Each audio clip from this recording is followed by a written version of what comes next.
It can be hard to know what to say. I'm recording this now, and I probably didn't even upload the last missive I recorded as I was coming to peace with having to move away from the home that my father had to fight to regain ownership of. We've been in a holding pattern for 3 years, and today I'm sitting in a different garden.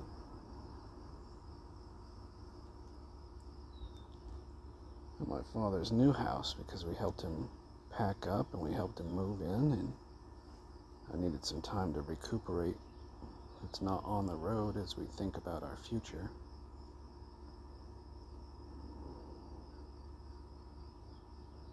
And a lot of good things have happened since then.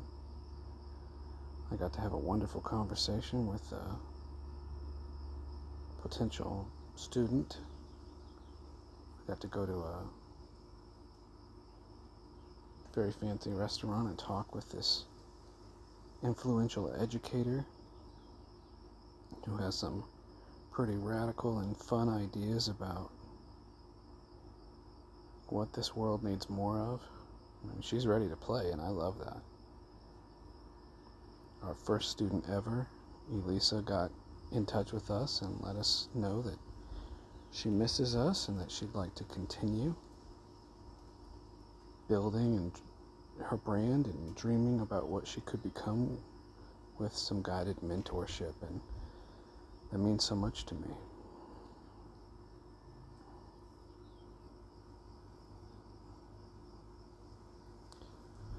That anarchist slogan of no bosses, no masters, no bedtimes, my neurodivergency, maybe it's even my head injury. I pick some of these patterns up from my mother, but I don't really have a set schedule. I'm a real go with the flow kind of guy.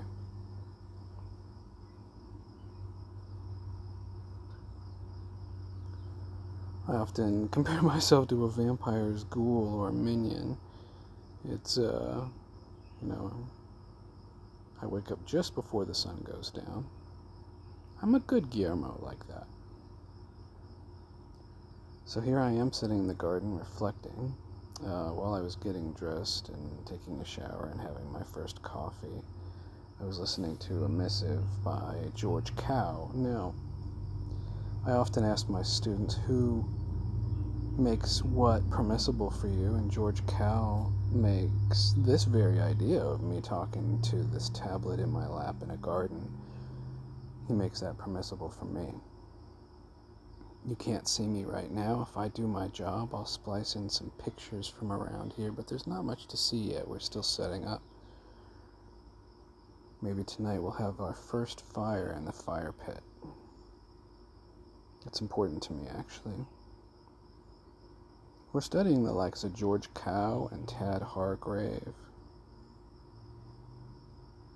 Rich Litvin, Chris Do, and even my mentor Patrick Winston says that you should put your predecessors, your mentors, your betters, your heroes towards the beginning of your presentation, whatever the heck it is that you're talking about. So, yeah, those are other wonderful names that are going in the direction that I'd like to take my practice, only with a colorful, weird, zany approach, somewhere between those intellectuals and the fun energy of Little Volcano. I still have to figure out what their secret sauce is. I don't want to let this go on too long. It's a big deal to have even happened at all, though. I understand that. So as I was listening to George Cao this morning, he had just like a 20-minute, it got rambly, but he had a 20-minute talk about how we can use our language to position our ideas so that we're not speaking from a place of authority as though we are better than the people who are listening to us. It's one thing to have authority, that is to have authored actual thoughts about your craft and your mission. And you do definitely need to be a subject matter expert who at least half knows what they're talking about, and at least half is willing to learn through listening and experimentation. But he was talking about this idea of the sovereignty of your clients.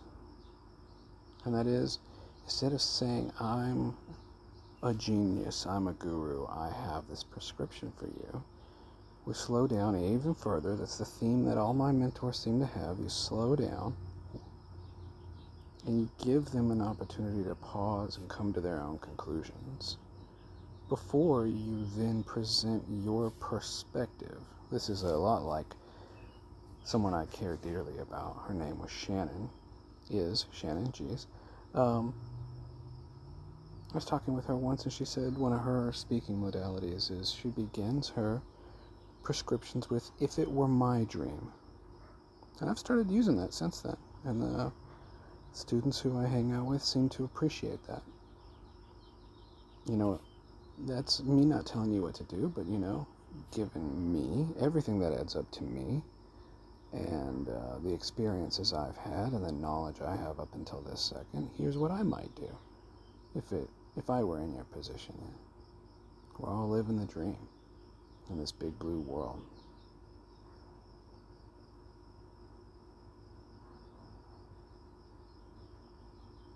So we're doing well. Bree and I are in a state of rest and preparation. Not rest as in we're not doing nothing, but rest as in we think, God, I have nowhere to be right now. We have a moment to plan what the next build of our van life is going to be, finally, and do some of the homework that we need to be able to finally launch our foundation in a way that brings everyone who touches it closer to a sense of clarity and community around who they are and how they want to use their art, their craft, the things they've invested their mind in to better their life and the lives of the ones around them. What are you a subject matter expert on? What is something that if I gave you a half hour to prepare, you could talk about for 15 minutes? And then we all go to dinner. Anyway, this has been Andrew. I'm sitting in the garden, Julia's garden, next to the fire pit, watching the shadows climb on the wall, and talking to you all. Happy, grateful, blessed to have happened.